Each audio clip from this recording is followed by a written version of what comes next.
Good morning. Dr. Steve's office. Taz speaking. How can I help you? Hello, this is John Rodriguez. I'd like to make an appointment with Dr. Steve for next Monday, I guess the 3rd of August, please. Can you please hold on while I check his schedule, please? Sure, go ahead.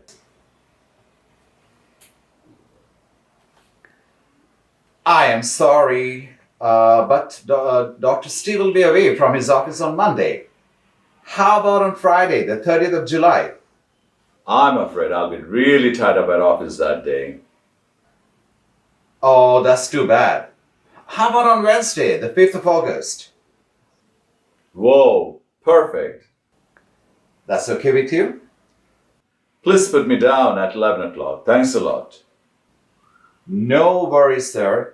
Glad it all worked out. Please let me know if you need to make any change or any cancellation.